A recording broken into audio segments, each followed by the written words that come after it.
নমস্কার, আপনারা দেখছেন জেসি নিউজ প্লাস। আর আজ আমরা চলে এসেছি সোনারপুরের জ্যোতির্ময় পাবলিক স্কুলের মাঠে আজ অনুষ্ঠিত হচ্ছে ইয়ং ম্যান স্পোর্টিং অ্যাসোসিয়েশনের অনুষ্ঠিত ফুটবল ম্যাচ। আর এই ফুটবল ম্যাচে আজ আমরা খেলতে দেখছি প্রাক্তন ফুটবলারদের দুটো দলে ভাগ হয়ে। একটি দল হচ্ছে কলকাতা একাদশ, আরেকটি দল সোনারপুর একাদশ। আজ আমরা দেখে নেব এই ফুটবল ম্যাচের কিছু দৃশ্য আর কথা বলার চেষ্টা করব এখানে আসা অতিথিদের সাথে এবং খেলোয়াড়দের সাথে। এই ফুটবল ম্যাচটির আয়োজন করেছিল young main sporting association Sonarpur এবং এই ফুটবল ম্যাচটি আয়োজিত হয়েছিল জ্যোতির্ময় পাবলিক স্কুলের হোম গ্রাউন্ডে। Say no to drugs, say yes to football, এই থিম নিয়েই এই ম্যাচের আয়োজন করা হয়েছিল। ইস্টবেঙ্গল, মোহনবাগান এবং মোহামেডানের বিভিন্ন প্রাক্তন ফুটবলাররা এই ম্যাচটিতে অংশগ্রহণ করেছিলেন। এই ম্যাচটি দেখতে অতিথি হিসেবে হাজির হয়েছিলেন আইএফের সচিব অনির্বাণ দত্ত, বিখ্যাত সাংবাদিক এবং ধারাভাষ্যকার জয়ন্ত চক্রবর্তী এবং আইএফের প্রাক্তন ভাইস প্রেসিডেন্ট এবং জ্যোতির্ময় পাবলিক স্কুলের কর্ণধার Partha Sarathi Ganguly. Welcome to JC news plus. আজকে আমার প্রশ্ন হচ্ছে say no to drugs, say yes to football. আপনার কি মনে হচ্ছে যে এরকম উদ্যোগ নিলে আমাদের বাংলার ইয়াং যা ইউথ আছে তারা আরও বেশি খেলাধুলাতে অ্যাট্রাক্টেড হবে এবং তাদের কেরিয়ারের দিকে একটা একদম দৃঢ় বিশ্বাস যে এই জাতীয় স্লোগান তাদের মধ্যে বলতে হবে যে দেখো আজকে নেশাতে কবলিত হয়ে যাচ্ছে, তাহলে আমাকে নেশার থেকে বার করতে গেলে কি করতে হবে, আরেকটা নেশা দেখতে হবে। খেলাধুলা একটা বিরাট নেশা, আমরা ছোটোবেলায় দেখেছি তো, বাবার কাছে মার খাওয়া, বকুনি খাওয়া, খেলতে না যেতে পারে যে ভীষণ দুঃখ, সেটা তো আমরা কি নেশা। তো সেই খেলাধুলায় নেশা আনতে চাইছি আমরা অ্যাজ এ বিকল্প টু ড্রাগস, এটাই আমাদের মেন বক্তব্য। সেইটার জন্য আমরা কিভাবে করব, তাই প্রাক্তনীদের আমরা শোকেস করছি, যাদেরকে দেখে ওরাও উদ্বুদ্ধ হবে যে না, আমরাও যদি ফুটবল খেলি আমরা একদিন এরকম প্রতিষ্ঠিত হতে পারি। এটাই হচ্ছে মেন উদ্দেশ্য আজকের। স্যার, আপনি তো অনেক বছর ধরে খেলাধুলার জগতের সঙ্গে নিজেকে জড়িয়ে রেখেছেন। আমরা দেখলাম জ্যোতির্ময় স্কুলের যে মহিলা ফুটবল টিম, আপনার ইন্টার স্কুলগুলো যেগুলো কম্পিটিশন হচ্ছে সেখানে কিরকম পার্টিসিপেশন হচ্ছে? আমাদের যতগুলো সিবিএসইর হোক বা আমাদের স্কুল গেমস অ্যান্ড স্পোর্টসের হোক, কাউন্সিলের হোক, যত খেলা হয় আমাদের স্কুলের ছেলেদের মেয়েদের দুটো টিমই পার্টিসিপেট করে, সব রকম খেলাতেই করে। প্রায় 14টা খেলা কম বেশি আমরা পার্টিসিপেট করি। দেখুন, এক কলকাতা শহর ভিত্তিক যদি কথা বলি, কলকাতা শহরে খেলার সুযোগ খুব কম, এরকম মাঠ কলকাতা শহরে প্রায় দেখা যায় না। এবং দ্বিতীয়ত বেশিরভাগই ফ্যামিলিতে একটা করে বাচ্চা, তাদের পড়াশোনার চাপ থাকে এবং আমার মনে হয় সেই জন্যেই আরও এদেরকে খেলার মাঠে ফিরিয়ে আনা উচিত, যাতে এরা একটা সুস্থ শৈশব পায় এবং আগামী দিনে সফল মানুষ হিসেবে, ভালো মানুষ হিসেবে বড় হয়ে উঠতে পারে। বর্তমান যুগে অভিভাবকদের বাচ্চাদের যাতে মাঠমুখী করে, খেলামুখী করে, তার জন্য কি বার্তা? যদি আপনার বাচ্চার ভালো চান, যদি চান তারা জীবনের লড়াইতে জয়ী হোক, তাহলে খেলার মাঠে আনুন। কারণ বাড়িতে আর বইয়ের মধ্যে থেকে সফল মানুষ তৈরি করা সম্ভব নয়। এই যে 11 জনের সাথে খেলা, এই যে একসাথে কাজ করার মানসিকতা, একসাথে লড়াই করার মানসিকতা, এটা জীবনের মূল মন্ত্র। এটাই শেখায় কিভাবে সফল হতে হয়। স্যার, আইএফএ গ্রাসরুট থেকে কি কাজ করছে? আমাদের পুরো ক্যালকাটা ফুটবল লিগটা এখন বয়স ভিত্তিক হয়। এছাড়া আমাদের নার্সারি ডিভিশনের টুর্নামেন্ট হচ্ছে, আমরা স্টেট ইউথ লিগ করছি 3টে এজ গ্রুপ নিয়ে, এবং বয়স ভিত্তিক ফুটবলে কিন্তু আমরা একটা ছাপ ফেলতে পেরেছি। আপনি যদি প্যান ইন্ডিয়ার রেজাল্টস দেখেন, প্রত্যেকটা এজ গ্রুপ টুর্নামেন্টে কিন্তু বেঙ্গলের রেজাল্ট খুব ভালো। এই বাচ্চা যত এগিয়ে আসবে, এবং আমরা একটা স্কুল টুর্নামেন্টও করেছি এবছর, প্রত্যেকটা জেলা থেকে 8টা করে স্কুল নিয়ে সারা পশ্চিমবঙ্গ ব্যাপী একটা টুর্নামেন্ট আমরা অর্গানাইজ করেছিলাম, সুপ্রিম কাপ বলে। এবং একটু আগেই আমার পার্থদার সাথে কথা হচ্ছিল, আমি বলছিলাম এই অঞ্চলে যদি একটা স্কুল টুর্নামেন্ট করা যায়, সাউথ 24 পরগনা স্কুলদের নিয়ে, তাহলে কিন্তু বাচ্চাদেরকে আরো বেশি মাঠে আনা সম্ভব। এবং যত বাচ্চা মাঠে খেলতে আসবে, আমার ধারণা আগামী দিনে তত বেশি প্লেয়ার উঠে আসবে।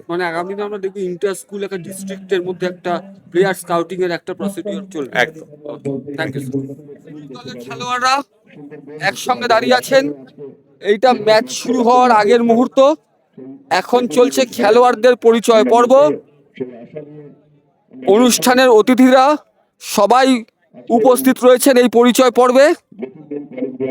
দুই দলের খেলোয়াড় অর্থাৎ সোনারপুর একাদশ এবং কলকাতা একাদশের খেলোয়াড়রা পরিচয় করছেন এই অনুষ্ঠানের অতিথিদের সাথে।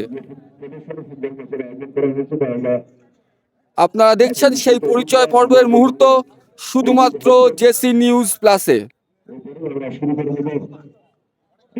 এখন চলছে খেলোয়াড়দের সাথে পরিচয় পর্ব। আর কিছুক্ষণের মধ্যেই শুরু হয়ে যাবে আজকের প্রীতি ম্যাচ। আমরা পেয়ে গেছি কলকাতা একাদশের বিশিষ্ট ফুটবলার দীপক রায়কে। ওনার কাছেই শুনে নেব আজকের ম্যাচ নিয়ে ওনার প্রস্তুতির ব্যাপারে। দাদা, কেমন লাগছে প্রথম কথা এসে এখানে খেলতে এসে অনেকদিন পর? দারুণ, অনেকদিন পর দারুণ পরিবেশ, ভালো একটা উদ্যোগ। হ্যাঁ, উদ্যোক্তাদের অসংখ্য ধন্যবাদ, দারুণ একটা প্রোগ্রাম নিয়েছে। এই যে সে নো টু ড্রাগস এবং সে ইয়েস টু ফুটবল, এই থিম নিয়ে আজকের ম্যাচ খেলা হচ্ছে, কি বলবেন এই নিয়ে? প্রথমেই তো বললাম ওইটা দারুণ উদ্যোগ। হ্যাঁ, এটা করেছে, এটা সবাই আছে, আইএফএর সম্পাদকও আছে, তারপরে প্রতাপ ঘোষ আছে, আরও এখানে তুষার রকিত যারা খেলছে, আমরা আছি সবাই। দারুণ উদ্যোগ, দারুণ মাঠ, দারুণ পরিবেশ, একটা স্কুল, তাদের এই ইনফ্রাস্ট্রাকচার দারুণ। দাদা, অনেকদিন পর আপনাদের খেলতে দেখা যাবে, কেমন প্রস্তুতি নিয়েছেন এই ম্যাচকে কেন্দ্র করে? প্রস্তুতি বলতে আমরা মাঠের সঙ্গেই আছি। হ্যাঁ, আমরা হয়তো নিয়মিত সেরকম অনুশীলন হয় না, আমাদের তো বয়সও হয়ে গেছে, মোটামুটি আমরা মাঠের সঙ্গে যোগাযোগ আছে, আমরা প্র্যাকটিস করাই, আমাদের কোচিং সেন্টারও আছে। আমি কলকাতা ফুটবলে অ্যাসিস্ট্যান্ট কোচ আছি, ক্যালকাটা পুলিশের। হ্যাঁ, মোটামুটি এই হিসাবেই চলছে। অনেক শুভেচ্ছা দাদা, এবং জেসি নিউজকে সময় দেওয়ার জন্য ধন্যবাদ। এই মুহূর্তে আমরা পেয়ে গেছি কলকাতা একাদশের বিশিষ্ট ফুটবলার শোভন দাসকে। ওনার কাছে শুনে নেব ওনার এই ম্যাচকে কেন্দ্র করে প্রস্তুতির ব্যাপারে। দাদা, welcome to JC news plus. Thank you. কেমন লাগছে আজকে খেলতে এসে অনেকদিন পর? খুব ভালো, সবাই মিলে অনেকদিন পরে একসাথে মিলিত হলাম, একটা ভালো মহান উদ্যোগ। দেখা যাক, এবার তো খেলার মধ্যে তো একটা প্রতিদ্বন্দ্বিতা থাকবেই। দাদা, আপনাদের তো অনেকদিন পর মানুষ দেখবে আজকে খেলতে, এই ম্যাচ কি প্রতিযোগিতামূলক ম্যাচ না হলেও কি প্রীতি ম্যাচ বলা যেতে পারে? একদম অবভিয়াসলি। কিন্তু আপনাদের প্রস্তুতি কেমন চলেছে এই ম্যাচকে কেন্দ্র করে? মোটামুটি, খুব খারাপ না। এখন কি অনুশীলন করা হয়? টুকটাক করা হয়, যেহেতু আমি কোচিং লাইনে যুক্ত, তো সেহেতু করা হয়। আর কি মনে হচ্ছে এখনকার প্রজন্ম কি আবার ফুটবলের দিকে ফিরছে? আশা করা যাচ্ছে ফিরবে, আমাদের দেখেই এরা ফিরবে, মাঠে আসবে। তাই জন্য এই উদ্যোগটা আরো বেশি করে করা উচিত। দাদা, আমাদের সময় দেওয়ার জন্য অনেক অনেক ধন্যবাদ এবং অনেক শুভেচ্ছা আজকের ম্যাচের জন্য। Thank you. এই মুহূর্তে আমি কথা বলবো সোনারপুর একাদশের ফুটবলার দীনেশ্বরের সাথে। দাদা, welcome to JC news plus. Thank you. দাদা, আজকের ম্যাচে তো অনেকদিন পর আপনারা মাঠে নামলেন, কেমন ছিল অনুশীলন? অনুশীলন অনেকদিন পরে একসাথে সবাই খেলছি, আবার অনেক আগে খেলেছিলাম, তো এখনও মানে খেলে ভালো লাগলো, সবার সাথে পরিচয় হলো, সবার সাথে দেখা হলো, আবার পুরানো সবাই একসাথে হয়ে খেলে খুবই ভালো লাগলো। দাদা, আজকের ম্যাচের ওই ছিল মানে থিম ছিল say no to drugs say yes to football, এই নিয়ে কি বলবেন? এ নিয়ে খুব ভালো লাগলো, এরা এরকম অর্গানাইজ করেছে, ও তাই ওদেরকে থ্যাংক ইউ জানাই যে এরকম আরও অর্গানাইজ করুক। অনেক ধন্যবাদ দাদা, অনেক শুভেচ্ছা। আচ্ছা, থ্যাংক ইউ। আমরা জেসি নিউজ প্লাসের পর্দায় তুলে ধরছি এই ম্যাচের কিছু মুহূর্ত। এরপর আমরা কথা বলবো দুই দলের খেলোয়াড়দের সাথে। দেখতে থাকুন জেসি নিউজ প্লাস। এই মুহূর্তে আমরা চলে এসেছি কলকাতা একাদশের ড্রেসিং রুমে এবং আমাদের সঙ্গে রয়েছে কলকাতা একাদশের দুই ফুটবলার, তাদের কাছে জেনে নেবো আজকের খেলার অভিজ্ঞতা। তারা কেমন লাগলো আজকে খেলে? যে উদ্দেশ্য নিয়ে আজকে ম্যাচটা হয়েছে, একটা সৎ উদ্দেশ্য, কারণ এই যে নেশামুক্ত এবং তার সঙ্গে ফুটবলটা যদি তার কাছে পৌঁছে দেওয়া যায়, আমার মনে হয় অনেক বেটার হয়। সেটা নিয়ে যে পরিকল্পনা, যে উদ্যোগ যিনি নিয়েছেন, খুব ভালো পরিকল্পনা এবং ভালো উদ্যোগ, এবং যে খেলাটা হলো খেলে ভালো লাগলো। অনেক দিন পর অনেক বন্ধুদের সঙ্গে দেখা হলো, যাদের সঙ্গে আমরা আগে একসঙ্গে আমাদের অপোনেন্টে ফুটবল খেলেছি, একসঙ্গে ফুটবল খেলেছি, সব রকম প্লেয়ারদের সঙ্গে দেখা হলো, যারা আমার কোচিংয়ে খেলেছে এরকম একটা প্লেয়ারের সঙ্গে দেখা হলো।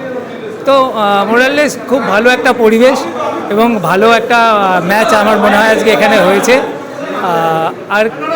আর যে উদ্দেশ্যটা বারবার বলবো, আজকের যুব সমাজ যেভাবে নেশার দিকে, ড্রাগের দিকে অ্যাডিক্টেড হয়ে যাচ্ছে, সেই জায়গা থেকে যদি তাদেরকে বের করে আনার জন্য আমার মনে হয় ফুটবলে এমন একটা খেলা, যেখানে এই ফুটবলের মধ্যে যদি তাকে দিয়ে দেওয়া যায়, তাকে যদি ফুটবলের মধ্যে নিয়ে আসা যায়, আমার মনে হয় তার লাইফটা একটা সুন্দরভাবে তৈরি হতে পারে।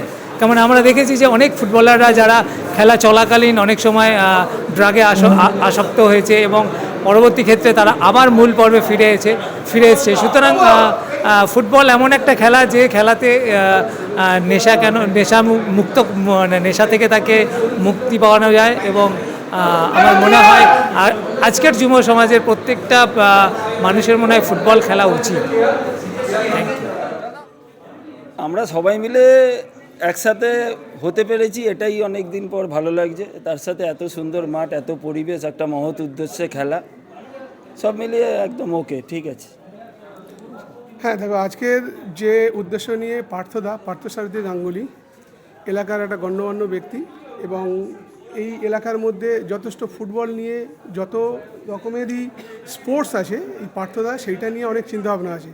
তো সুতরাং এই পার্থদা এইখান থেকে চেষ্টা করছে যে এই এলাকা থেকে বহু ছেলে খেলাধুলো করে উঠুক এবং আজকের দিনটা আমাদের কাছে একটা বিরাট দিন কেন, এগেনস্ট টিমে যারা খেলছে তারা ইন্ডিয়া প্লেয়ার ছিল, আমরাও একটা জায়গায় খেলেছি। তো সুতরাং সব মিলিয়ে ওভারঅল আজকের দিনটা একটা অন্য দিন। তো সুতরাং এই ফুটবল নিয়ে যে ভাবনা চিন্তা করছে পার্থদাকে আমরা সাধুবাদ জানাবো। আগামী দিন যাতে পার্থদা আরও ভালো কিছু করতে পারে তার জন্য পার্থদার কাছে আমরা একটা অপেক্ষা থাকবো।